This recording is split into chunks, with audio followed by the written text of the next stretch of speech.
Pipa zany dia application numérique izy io ahafahana manao location ana fiara à partir ny finday. Ny système de location any fiara io dia hoe manana en 3 étapes ilay izy manatsofoka ny point de départ zany ny client any point d'arrivée dia manao mode de paiement izy avy eo. Ao anatin'izay misy mode de paiement anankiroa, soit en espèce soit en portefeuille électronique. En espèce io zany mandro vola taratasy izy nomeny ny chauffeur any.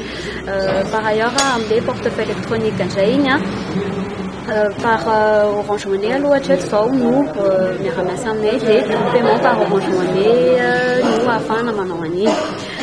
Ankoatran'izay Pimpa dia mety tsy ho an'ny olon-tsotra ihany izy io, zany hoe course eto ohatra andeha amina toerana anankiray fa mety ho an'ny professionnel koa izy io, zany hoe ho an'ny entreprise ahafahany manao gestion déplacement ny personnel, afaka manokatra compte entreprise ny entreprise tsirairay. Dia ny compte entreprise io misy crédit zany ao anatiny afaka azaraina ao amin'ny collaborateur rehetra izay ao amin'ny entreprise, zany hoe afaka azaraina amin'ny département maro samihafa.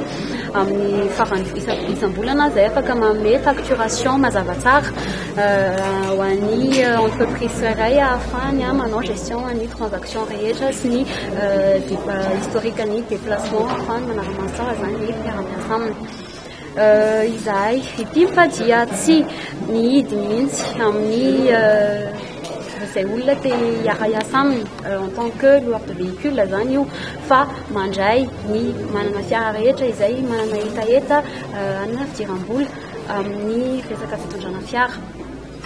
Ny condition fotsiny dia hoe mila se régulariser au niveau ny administration mba ho réglementer tsara ny activité izay atao.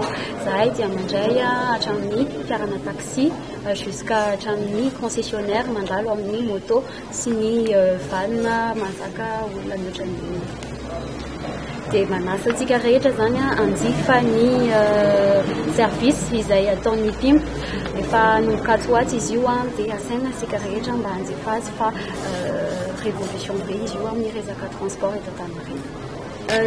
Concernant ny resaka sécurité, satria mantsy ny chauffeur rehetra dia géolocalisé daholo, donc ny déplacement rehetrarehetra dia afaka hitanay hoe na iza na kaiza ahafahanay za manara-maso an'ny déplacement natao client.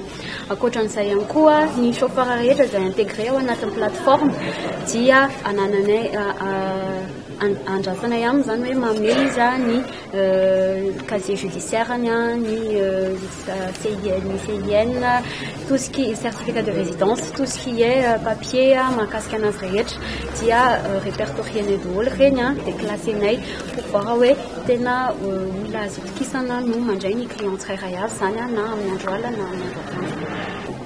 Ny paiement rehetra dia ny resaka paiement iny amin'ny voalohany ny client alohan'ny anaovany demande dia définir izy hoe inona ny paiement ataony fa en espèce soit en portefeuille électronique.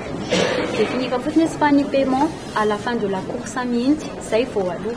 Ohatra ka en espèce izy tonga amin'ny lieu de destination izy zay vao mandovola. Mariko etaona fa ny devis rehetrarehetra amin'izy io amin'ny voalohany alohan'ny misy notification amin'ny chauffeur rehetra eo amin'ny plateforme dia misy devis estimatif zany hoe tombatombana ihany io zay mety vola ho alohan'ny client fa amin'ny farany course rehefa tena tonga amin'ny destination izy amin'iny no misy ny devis exact tokony misy ny vola tokony alohany zany.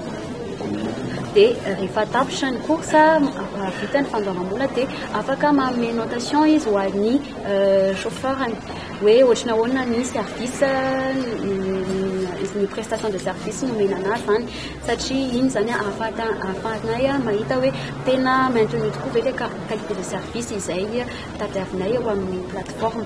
Afaka manisy commentaire izy zany impression rehetra hoe inona ny mety inona no tsara avaozana.